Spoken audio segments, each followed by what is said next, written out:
Il existe une vérité dangereuse que presque personne ne t'a jamais dite. Certaines personnes ne doivent jamais être aidées, pas parce qu'elles sont faibles, mais parce qu'elles sont destructrices. Et si tu les aides, elles ne te remercieront pas, elles ne changeront pas, elles détruiront ta vie. Le philosophe Niccolò Machiavelli avait compris cela il y a plus de 500 ans. Dans ses observations sur le pouvoir humain, il explique une règle brutale. L'homme qui aide la mauvaise personne devient l'architecte de sa propre chute. Et ce que la psychologie moderne confirme aujourd'hui est encore plus inquiétant. Les penseurs comme Carl Jung, Friedrich Nietzsche et Arthur Schopenhauer ont tous identifié un phénomène étrange. Certaines personnes ne veulent pas être sauvées. Elles veulent seulement un nouveau sacrifice. Et si tu ne comprends pas cela, tu peux passer des années à sauver quelqu'un qui est en train de te noyer avec lui. Aujourd'hui, tu vas découvrir les 5 types de personnes les plus dangereuses à aider. Et la 5e est celle qui détruit le plus de vies. Imagine une scène. Tu rencontres quelqu'un qui souffre. Peut-être un ami, peut-être un membre de ta famille, peut-être un collègue. Cette personne semble perdue. Alors tu fais ce que les gens bons font. Tu aides, tu donnes du temps, tu donnes de l'énergie, tu donnes de la compréhension. Au début, tu te sens noble, utile, important. Mais lentement, quelque chose change. La personne ne s'améliore pas.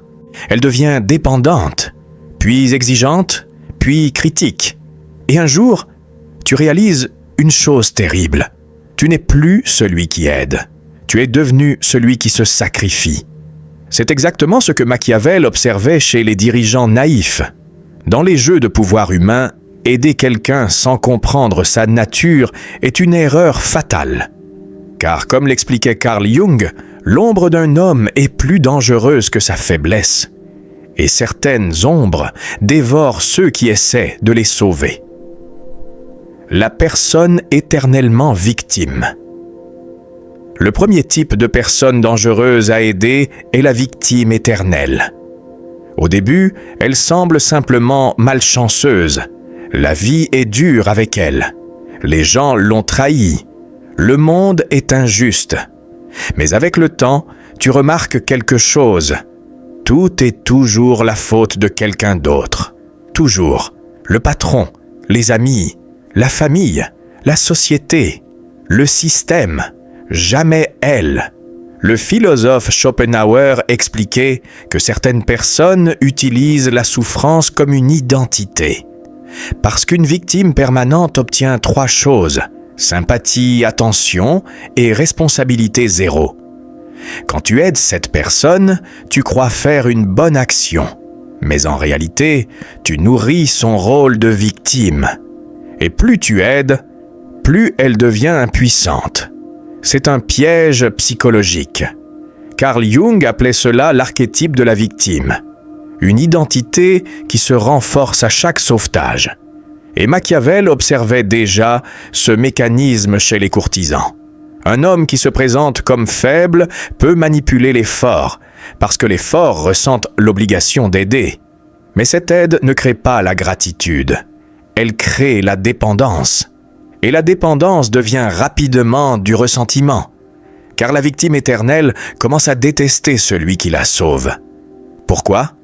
Parce que sa présence rappelle sa propre faiblesse. Alors elle fait quelque chose de subtil. Elle commence à te critiquer, à se plaindre de toi, à dire que tu ne fais pas assez, et lentement, tu deviens le nouveau méchant de son histoire. Imagine un ami. Au début, il traverse une mauvaise période. Tu l'aides à trouver du travail. Tu l'écoutes pendant des heures, tu lui donnes des conseils, mais 1 an plus tard, rien n'a changé. Il est toujours dans le chaos, toujours les mêmes problèmes, toujours les mêmes excuses. Et quand tu commences à te fatiguer, il te dit « Tu as changé », pas lui. Toi, C'est la mécanique parfaite de la victime éternelle. Et plus tu restes dans ce rôle de sauveur, plus tu perds ton énergie. Nietzsche avait une phrase terrifiante à ce sujet. Quand tu combats des monstres, fais attention à ne pas devenir un monstre. Et aider certaines personnes peut te transformer en quelque chose d'autre, un homme épuisé. La personne qui aime le chaos. Il existe un deuxième type de personne extrêmement dangereux à aider. La personne qui crée toujours du chaos. Sa vie est un désastre permanent. Drame, conflit, crise, toujours quelque chose. Au début, tu crois que c'est de la malchance. Mais après quelques mois, tu remarques un pattern. Le chaos la suit partout. Relations toxiques, conflits au travail, disputes familiales. Et étrangement, elle semble presque vivante dans ce chaos. C'est parce que certaines personnes sont psychologiquement addictes au drame. Carl Jung expliquait que l'inconscient répète les mêmes scénarios tant qu'ils ne sont pas compris. Mais certaines personnes ne veulent pas comprendre. Parce que le chaos leur donne de l'attention, de l'intensité et un sens à leur existence. Machiavel aurait dit une chose simple. Un homme qui vit dans le désordre apportera le désordre partout où il va. Et si tu l'aides, tu deviens simplement une nouvelle scène pour son chaos. Imagine que tu aides quelqu'un comme ça. Tu règles ses problèmes. Tu interviens dans ses conflits. Tu le soutiens. Et pendant un moment, tout semble aller mieux. Puis soudain, un nouveau drame apparaît. Puis un autre. Puis un autre. Et un jour, tu comprends quelque chose de troublant. Le problème, ce n'est pas sa vie. Le problème, c'est lui. La personne qui envie ton succès. C'est peut-être le type le plus sournois. La personne qui accepte ton aide, mais qui envie secrètement ta vie. Au début, elle semble reconnaissante, mais dans son regard, il y a quelque chose d'étrange. Un mélange d'admiration et de ressentiment. Nietzsche disait que l'envie est l'émotion la plus silencieuse et la plus dangereuse. Parce que l'envieux ne veut pas seulement réussir, il veut que toi, tu échoues.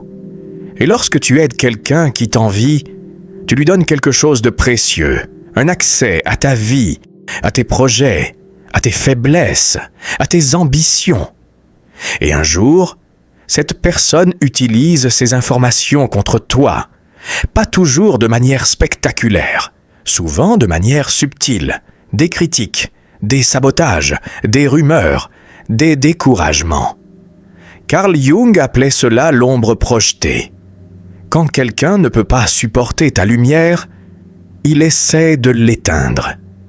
Imagine aider quelqu'un pendant des années, le soutenir, le guider, l'encourager, puis un jour, cette personne devient la première à parler contre toi, à minimiser ce que tu as fait, à dire que tu n'es pas si exceptionnel. Et soudain, tu comprends quelque chose de brutal. Tu n'étais pas un ami, tu étais une cible. La suite est encore plus sombre, car il reste deux types de personnes. Et le dernier est celui que Machiavel considérait comme le plus dangereux de tous. La personne qui détruit ceux qui lui font du bien. La personne ingrate. Il existe un type de personne encore plus dangereux. Pas parce qu'elle est mauvaise, mais parce qu'elle est incapable de ressentir de la gratitude. Au début, cette personne semble reconnaissante. Elle te remercie. Elle dit que tu l'as sauvée. Elle promet qu'elle ne l'oubliera jamais. Mais avec le temps, quelque chose change.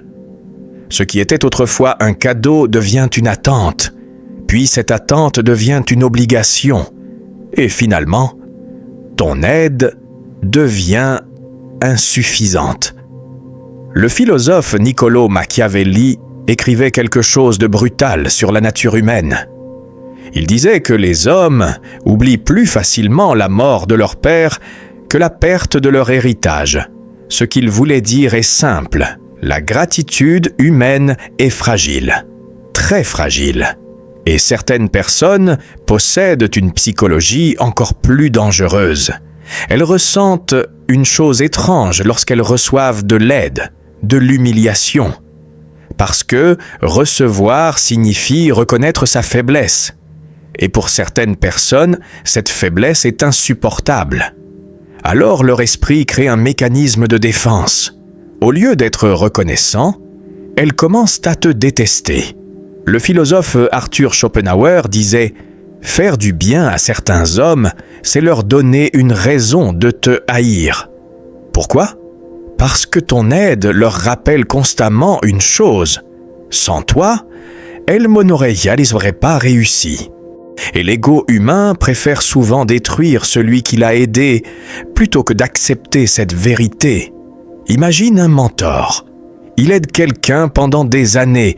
Il lui ouvre des portes. Il lui donne des opportunités. Il lui enseigne tout ce qu'il sait. Puis un jour, l'élève réussit. Et au lieu d'honorer celui qui l'a aidé, il commence à raconter une autre histoire. Une histoire dans laquelle il a réussi seul. L'aide disparaît. Le mentor disparaît.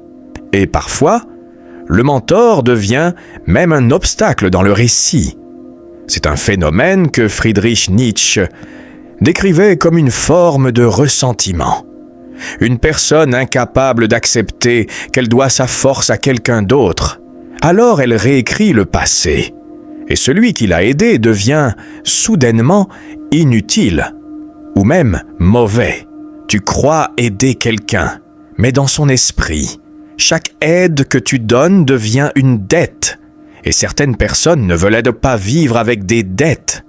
Alors elles trouvent une solution simple. Elles détruisent la personne à qui elles doivent quelque chose. Ainsi, la dette disparaît. La personne autodestructrice, c'est la plus dangereuse de toutes. La personne qui détruit sa propre vie. Et si tu essaies de la sauver, elle peut détruire la tienne aussi. Le psychologue Carl Jung expliquait que chaque être humain possède une partie sombre appelée l'ombre. Cette ombre contient la colère, la peur, les traumatismes, les instincts destructeurs. Certaines personnes apprennent à affronter cette ombre. Elles la transforment, elles grandissent, mais d'autres s'y abandonnent complètement. Elles sabotent tout. Relations, travail, opportunités, santé, tout. Et quand quelqu'un essaye de les aider, elles te font quelque chose de tragique. Elles tirent cette personne dans leur chute. Imagine quelqu'un qui reçoit une opportunité incroyable, un travail, une relation, une nouvelle chance. Mais au lieu de construire quelque chose, il commence à tout détruire. Conflits, mensonges, décisions irrationnelles. Puis quand tout s'effondre, il cherche quelqu'un à blâmer. Et souvent, la première personne visée est celle qui a essayé de l'aider. Pourquoi ? Parce que reconnaître sa propre destruction demande un courage immense. Et beaucoup de gens préfèrent une solution plus facile. Trouver un coupable. C'est ici que beaucoup de personnes généreuses tombent dans un piège. Elles pensent, si j'essaie encore un peu, je peux le sauver. Mais Machiavel comprenait une vérité brutale. Tu ne peux pas sauver quelqu'un qui est engagé dans sa propre destruction, car ton aide devient simplement un nouvel outil pour continuer ce cycle.